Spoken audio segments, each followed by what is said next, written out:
In a time of change, they were rock stars. I'm Paul Miil, and welcome to the big story of small potatoes.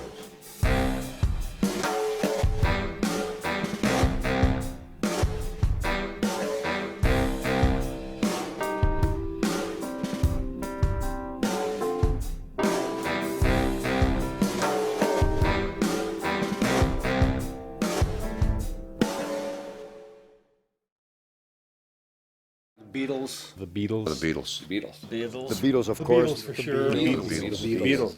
The Beatles. Millions of kids in North America got into bands after watching the February 1964 appearance of the Beatles. I'd found my music. I'd sort of found, wow, this is my niche. I can relate to this. We were looking how can we be different from my sister's group, who were 3-4 years older than us. You know, this was something that we could actually cling on to and claim for ourselves. And the music was amazing as well, you know. So it was not only just the music, but it was the culture, it was the whole scene that was kind of going on that really hit home for me. And then right on their heels, of course, the Stones and, you know, the British invasion kind of thing. So that's what it was that really made me want to become a musician or a singer.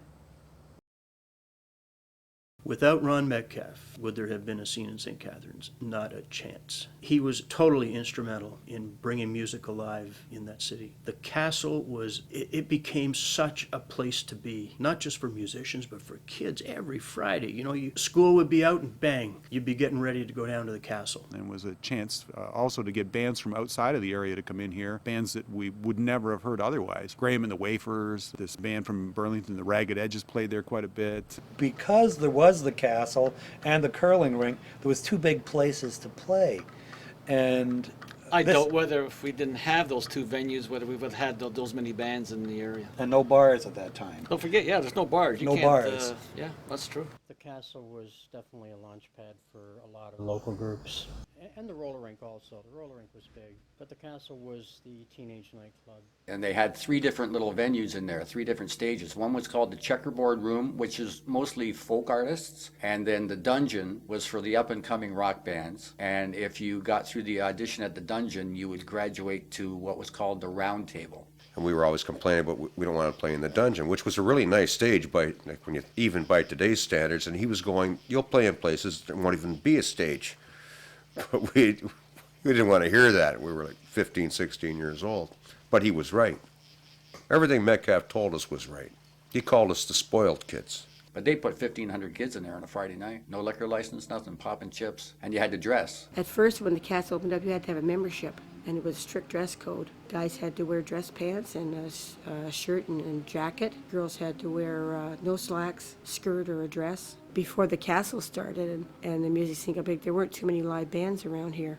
But everything that he did at the club seemed to be good because he brought some really good name groups in there. Chubby Checker, Bobby Vinton. The castle was... But it was very straight-laced. There was no other place to have fun and let go and be yourself and do things that your parents didn't think you could do.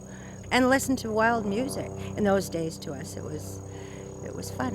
It was pretty exciting to go there and see the go-go dancers. And then, of course, the Lakeside Park thing called the Scene was nowhere near the same magnitude as the castle was. I definitely, because of the castle and the Scene in Portaluzzi, he made an impact, there's no doubt. I hate to say this because I was so mad at Ron for years, but without Ron, I don't think any of this would have happened around here. You have to give him credit.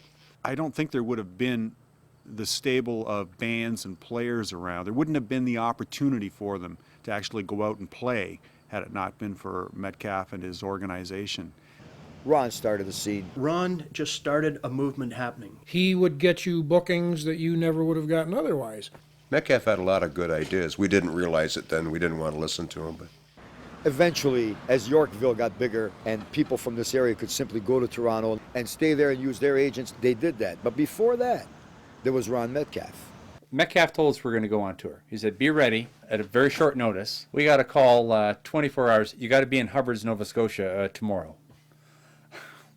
And that's exactly what it was like. He was from the big band era.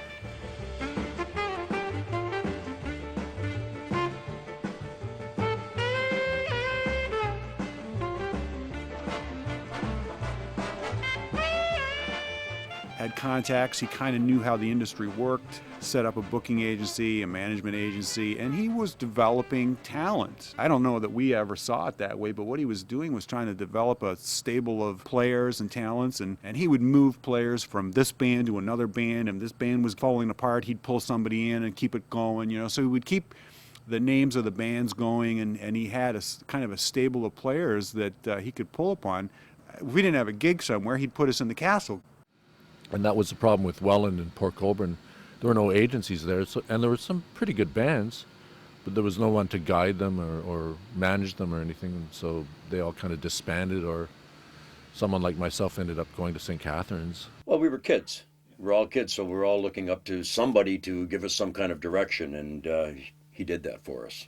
Anyone else who had sort of an interest in managing bands or booking bands and all that kind of thing, well, they came out of the woodwork all of a sudden, because here was a guy who was leading the charge, and so here was their opportunity. Personally, he was very down to earth, kind.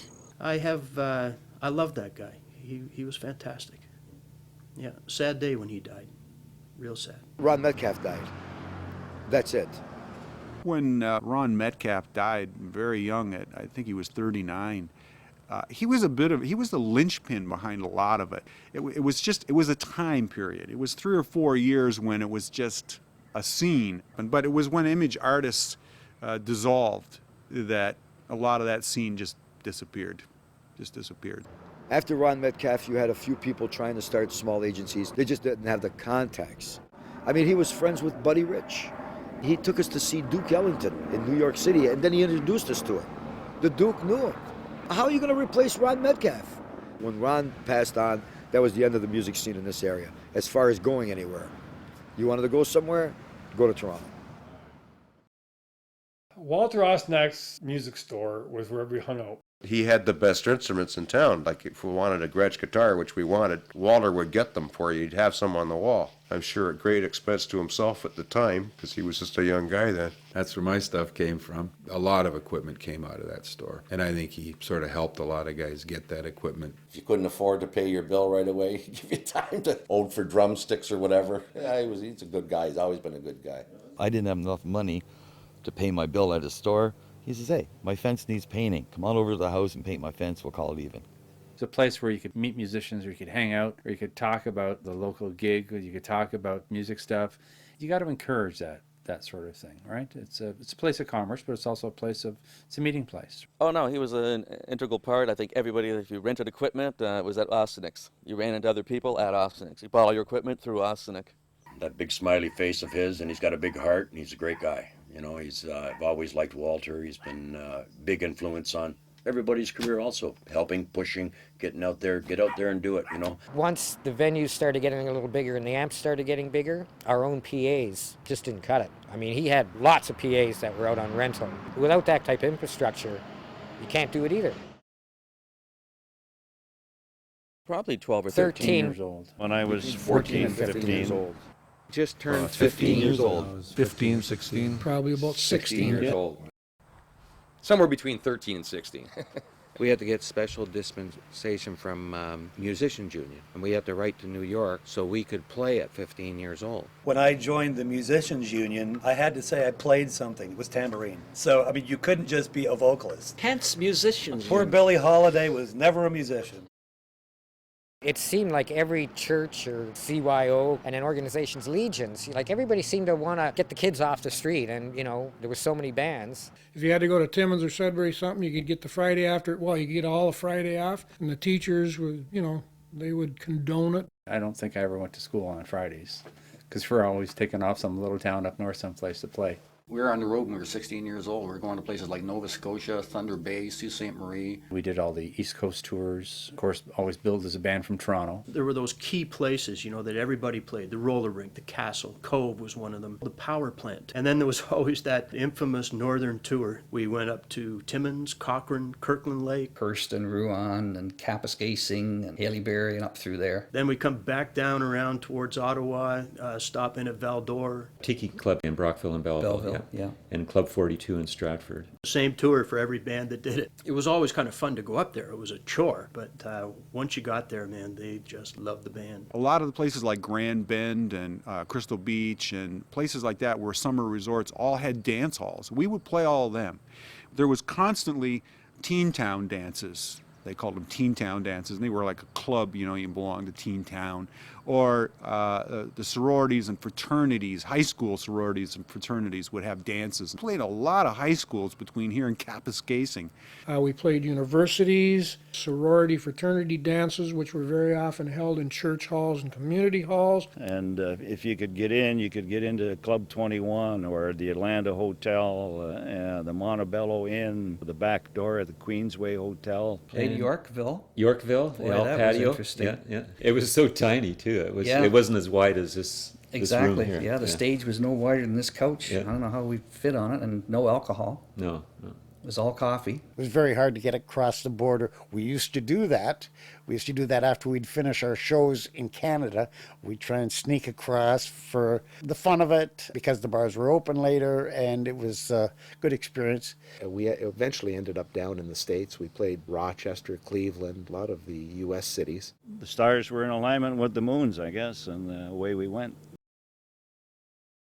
They had these parties you guys might not get a penny, but man, you got all the beer you can possibly want to drink. And at that time in my life, that was key, And they'd pass the hat around. And man, there were some nights playing those kind of gigs, you made more money than when you had a signed contract. By the time we paid, management fees and agents and so forth, if we were lucky enough to book something on our own, well, then we got to keep it all and split it 5 ways or whatever. But most of the time, we would get booked through an agency, and so.